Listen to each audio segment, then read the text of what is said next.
Assalamualaikum warahmatullahi wabarakatuh. Terima kasih atas kesempatannya. Di sini saya akan memaparkan materi yang telah dipaparkan 2 minggu yang lalu tentang materinya ini tentang lembaga keuangan. Namun, saya akan menjelaskannya dalam bentuk map mapping. Berikut adalah map mappingnya.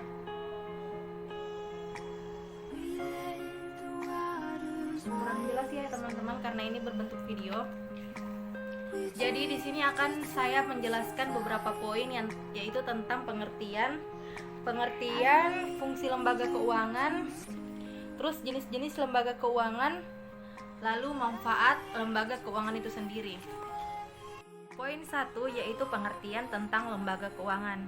Apa sih itu lembaga keuangan? Jadi lembaga keuangan sendiri itu adalah semua badan yang melalui kegiatan di bidang keuangan, yaitu menarik dana dari masyarakat lalu menyalurkannya ke masyarakat. Poin 2 yaitu fungsi lembaga keuangan. Fungsi lembaga keuangan sendiri di sini yaitu menghimpun dana dari masyarakat berbentuk simpanan lalu kemudian menyalurkannya dalam bentuk pinjaman. Terus fungsi lainnya yaitu memperlancar produk, barang dan jasa, tapi dalam instrumen kredit. Kemudian yang ketiga yaitu penggolongan bank. Ketika kita tadi ketahui pengertian, terus fungsi, sekarang adalah penggolongan.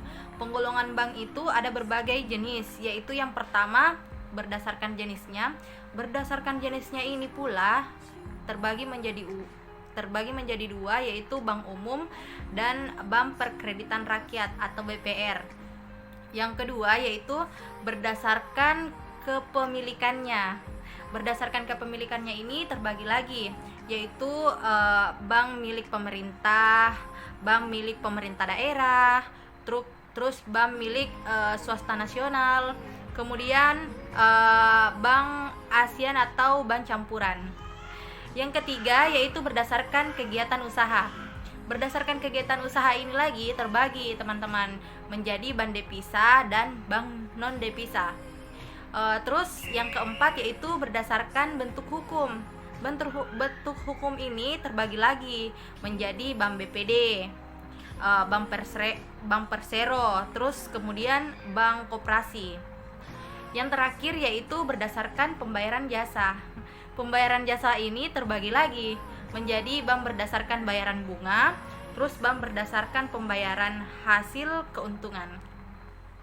Poin keempat yaitu jenis-jenis lembaga keuangan. Nah, setelah kita tahu pengertiannya, terus tahu fungsinya, terus penggolongannya, sekarang kita masuk di jenis-jenis lembaga keuangan. Karena jenis-jenis lembaga keuangan di sini terbagi menjadi dua, yaitu lembaga keuangan perbankan dan lembaga keuangan non perbankan.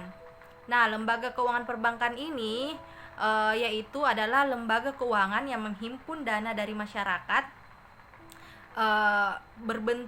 dia juga bisa berbentuk tabungan, giro, simpanan, terus dia juga melakukan pelayanan keuangan kepada masyarakat. Kemudian, apa sih lembaga keuangan bukan perbankan itu?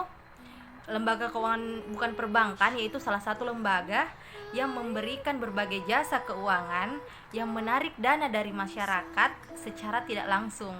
Contohnya koperasi simpan pinjam, terus perusahaan investasi, pegadaian, dana pensiun, bursa efek, atau perusahaan investasi.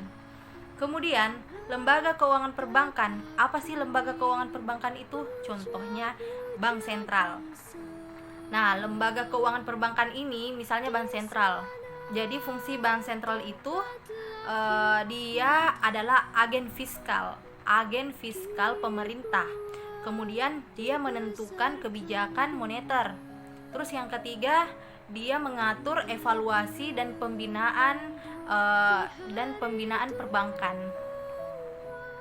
Terus ada juga bank umum, lalu bank perkreditan rakyat atau BPR. Kita masuk di poin kelima, yaitu manfaat lembaga keuangan. Manfaat lembaga keuangan di sini yaitu yang pertama yaitu manfaat likuiditas, mendapatkan uang tunai saat diperlukan. Yang kedua yaitu pengalihan aset, meminjamkan kepada pihak lain untuk dikelola dalam waktu tertentu. Dan yang ketiga yaitu memudahkan kita untuk bertransaksi. Nah, yang tadi saya jelaskan itu adalah manfaat secara umum. Dan apa sih manfaat bagi lembaga keuangannya? Yang pertama yang ingin saya bahas yaitu tentang bank umum. Kemudian yang kedua tentang bank BPR, manfaatnya. Terus yang ketiga yaitu bank depisah. Apa sih manfaat lembaga keuangan bagi bank-bank ini? Yang pertama yaitu bank umum. Bank umum yaitu menghimpun dana, untuk menghimpun dana dari masyarakat dong tentunya. Yang kedua, memberikan kredit. Yang ketiga, menerbitkan surat pengakuan hutang. Yang keempat yaitu memudahkan uang bank untuk kepentingan sendiri maupun kepentingan nasabah. Yang kedua yaitu bank BPR atau bank perkreditan rakyat. Apa sih manfaatnya? Yaitu memberikan kredit, menyediakan dana bagi nasabah berdasarkan prinsip bagi hasil sesuai ketentuan pemerintah. Yang ketiga yaitu menempatkan dana dalam bentuk SBI, deposito berjangka. Dan yang ketiga yaitu manfaat bagi bank depisah, yaitu pertama menerima tabungan falas, yang kedua melayani pembukaan dan pembayaran LC, yang ketiga yaitu melakukan jual beli valuta asing, dan yang terakhir yaitu melayani LLPD dan LLPN. Oh iya, LLPD itu adalah lalu lintas pembayaran dalam negeri, kemudian LLPN itu adalah lalu lintas pembayaran di luar negeri.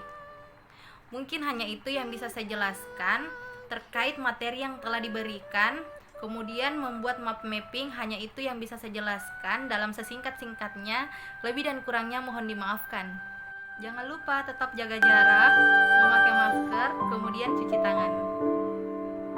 Semoga kita selalu dalam lindungan Allah Subhanahu wa taala. Amin. Terima kasih. Wabillahi taufiq wal hidayah. Wassalamualaikum warahmatullahi wabarakatuh. Selamat belajar.